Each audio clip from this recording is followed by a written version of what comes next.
اولا 1/4 قرآن آیاتش کلا کامپلت در بس همه در رابطه با معاد روز قیامت. 1/4 آقا. خوابیم میگیم وصیت‌نامه‌تون نوشتی، میگه آج آقا دشمنا ما بمیرن، شیخ‌های مارمولک بمیرن، بری چی؟ مگه ما الان وقت مرگ ماه؟ اصلا انگار نه انگار که میخواد بمیره. میگه آج آقا این افطاری الان تمام عروس دامادا دارن جمعن اینجا، خب قلم بردار بگو بچه‌ها در عینی که در سلامت عقلم حی حاضر و خوشحالم که شما دور من جمع شدیم، وصیت‌نامه من پدر رو بخونید که فردا آبرو ما نبرن تو دادگاه خانواده سر ارث و میراث آجر به کله هم بزنید. که من شاهد همچین صحنه بودم. گفتم این پرایده کیه؟ گفت این خواهر اون سمنده که فرار میکنه برادره، این دنبال اوه، مگه بر چی باغ بار نمیده به ما؟ جنگل مولای آجا باور کن، میگن شهر که شلوغ بشه قورباغه هم افتیرکش میشه.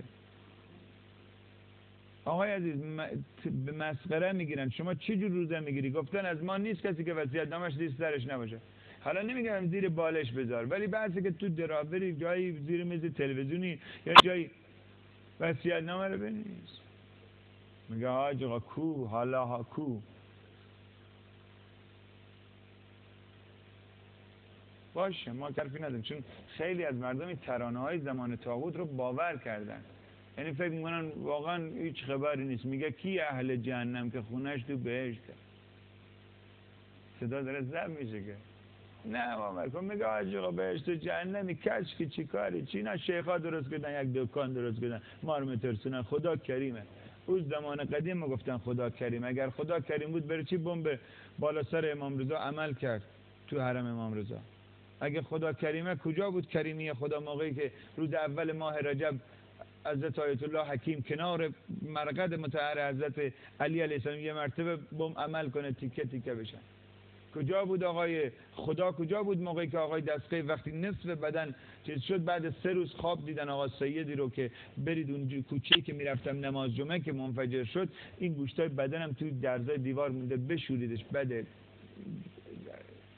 جایز نیست. برید بگید کوچه رو یه بار دیگه با شلنگای فشار آب بشورن.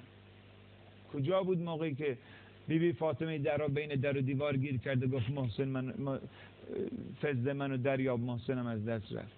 نگید آقا جان به خدا امان از بی سوادی. لا مصیبت اشد من الجهل. دردی بدتر از درد نادونی نیست. ما را سربند کردن. هر بلا سرت میاد میگن قضا و قدره. ما نمیدونیم خدا فقط برای ما قضا و قدر داره، او هم فقط بدیامون قضا و قدره. لقمه تو خون میزنیم صبر داشته باش خدا داره تو رو امتحان میکنه. مگه بیکار خدا؟ هم فقط ناظم مدرسه مایه؟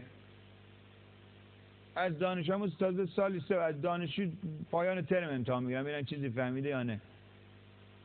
یک سره ما لقمه تو خون بزنیم. با زنم مشکل دارم، با بچه‌م مشکل دارم، با عروسم، با دامادم، با مملکتم، با مسئولین، با شیخا، با همین ها مشکل داریم. بگیم بعد ما که گله میکنیم آقایی که یک مقداری امتحان میکند خدا. یک بار خدا به ابراهیم گفت بچه‌تو بنداز تو، بچه‌تو قربانی کن. یک بار به مادر موسی گفت بچه‌تو بنداز تو آب. یک سال آب بازی میکرده اینا با هم. آقا دستی به تنه میخوام بگم بر بخوره. مطالعه که الحمدلله نمیکنه این آرنیا. شما میدونم که مطالعه نمیکنی. کی بره شبای برره نگاه کنه؟ 90 شب الله فهمید سبیلای شرکت شده نفهمیدم بالاخره جنومک چیکار کردید؟ نرگس به خاک یا نشست یا ننشست؟ مردم ایرانی شما باور کنید آقا من بی سواد نیستم جلوتون اومدم. مردم ایرانی بارتون آوردن. همینجور ساده اندیشید، زود راضی میشید، زود میخندید، زود میپسندید چیز، زود رأی میدید، زود رأی میدید. جو میگیره شما رو یک مرتبه اینا کودتا میکنید، کوزه همه جناها رو میزنید. البته از این انتخابات ما هم راضییم، خوشحالیم. نمیخوام بگیم اسطوره‌ایه، ولی لااقل همین که شوکه بشن که بابا جناها فکر نکنن مردم بی سوادن. آقایان بزرگوار شوخی نیست.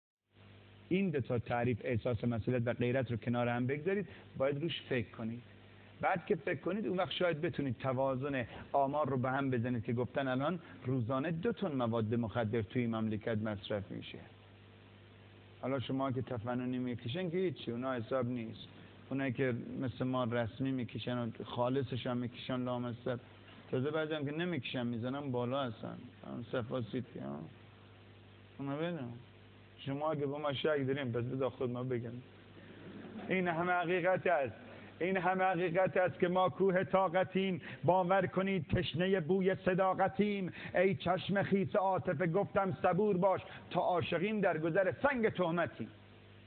بگم که یک بار حرف ما رو پوستر نکنن، گوش کن، ولی بدان روزانه 2 تن مواد مخدر توی مملکت مصرف میشه. در سال 56 میلیارد نخ سیگار دود میشه میره هوا. 56 میلیارد. ضرب داره 20 تومن کن حداقل. ببین چه درآمدیه، ببین چه پولیه. وقت نگو قضا و قدره، نگو آقا قسمته، نگو آقا شانسه، اقباله، نگو آقا امتحانه، نگو چوب خداست. اگرم میگه چوب خدای، اولا برای چی میزنه؟ چوب رو استاد به شاگرد میزنه، دوستش داره. چوب رو خدا به این شیعای 12 امامی میزنه. زلزله بم بلا بود، چوب نبود که. چوب میدونی چیه؟ برکت و توفیق از تو زندگی بر میداره. توفیق فکر کردن ازت گرفته میشه. قضاوت صحیح نداری پسر، اون وقت دشمن سوار میشه. و دشمن هم اگر میخواد شما رو فتح کنه دیگه لازم نیست که سید جمال الدین اسدآبادی، سید مجتبی نواب صفوی، سید حسن مدرس، شیخ فضلان نوری، ای بابا خسته کردن استعمار رو. استعمار گفت دیگه چرا اینجوری کنیم، تسلط بر مغزها پیدا کنیم، خودشون مزدور بیمزد دنبال ما میان، جاده صاف کنه ما میشن.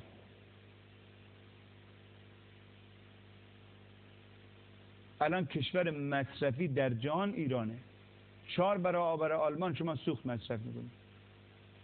اولین کشور مصرف کننده نوشابه گازدار، اولین کشور مصرف کننده لوازم آرایشی. سالانه 1,800,000 تن فقط قند شکر مصرف میکنن ایرانی‌ها. سالانه 1,200,000 تن فقط روغن نباتی وارد میشود. چه خبرتونه؟ کو بازدهی این همه مصرف چی شد؟ فوتبالتون رو میخواین کن دست از پادراسر برمیگرده. 4 میلیارد تومان بلعید این بودجه فوتبال، فقط فوتبال. ما 40 فدراسیون داره ایران، فقط فوتبالتون دست از پاد ما حریف برزیل نمیشیم. پس برای چی موقع بچهای مردم کار میگیرید؟ این تو میدونی هر ضربه که میخورن تو جریان جهانی عقده حقارت پیدا میکنه جوان. پس بگو آقا ما نداریم، ما اینجور تیمی نداریم.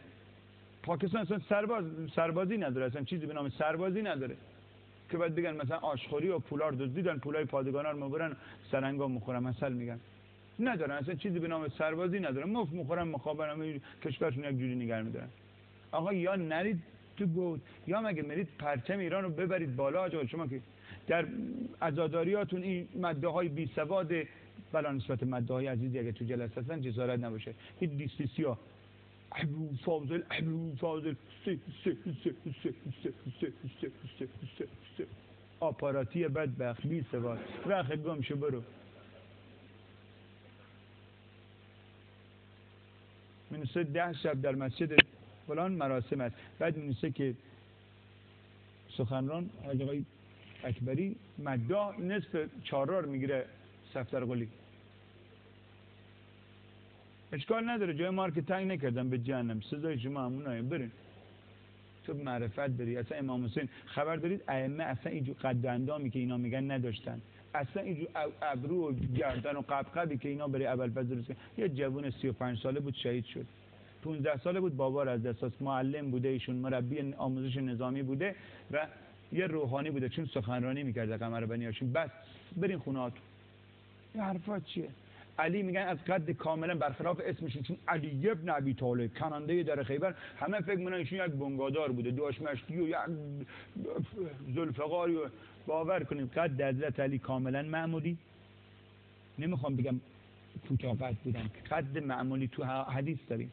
موهای جلوش سرش هم یه مقدار کم پشت بوده بس. ولی این که قدرتش از کجا بود خودش فرمود فتحت باب الخیبر به قوت الالهیه لا به قوت الجسمانیه. تموم شد. امام حسین کاملا تو ائمه فقط امام محمد باقر یه مقداری سنگین وزن بودن، 4 شونه و گوشتالود و ورزیده و خیلی باقی همه اینجوری. اصلا یه چیزی درست کردم براتون، دینتون که اینجوری. مسجد دارم که گفتم خرافات. الان حضرات میدونن برای امام زمان یک دکان عجیب باز کردن که پایگاه اصلی خرافات برنامه داره ضبط میشه، مشهد مقدسه.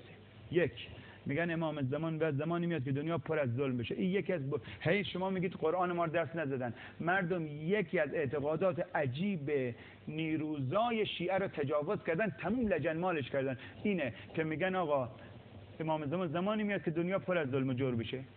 این تهمت آقا. یعنی بشر که به توحش برسه آقا میخواد بیا، پس بگه بی زحمت بگین آقا دیگه نیاد دیگه، کجا میخواد بیا خودش تکون بده؟ از وقتی کجا بود؟ حالا که دشمن شاد شدیم، روسیا شدیم، انگشت نما شدیم، حالا میخواد آقا بیاد. پس امام حسین چرا قیام کرد؟ پس چرا این همه شهید دادن مردم؟ پس به عشق کی، به یاد کی؟ ما داریم زمین عین معز الاولیا. چشم. افطاری دعوتم، شک نکنید.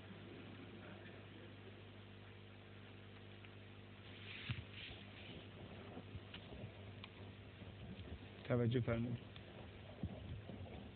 خدا نگهدار. به دیوانه گفتم برو کنار که جوون داره میاد. چون ژاپن میخوان یک موتوری بسازن که یک تایر داشته باشه. گفتم بره چی؟ گفت بره که ایرانی‌ها تک چرخ میزنن. نمیفهمن. یک تایرش ایرانی میگه موتور هوندا یک چرخش اضافه.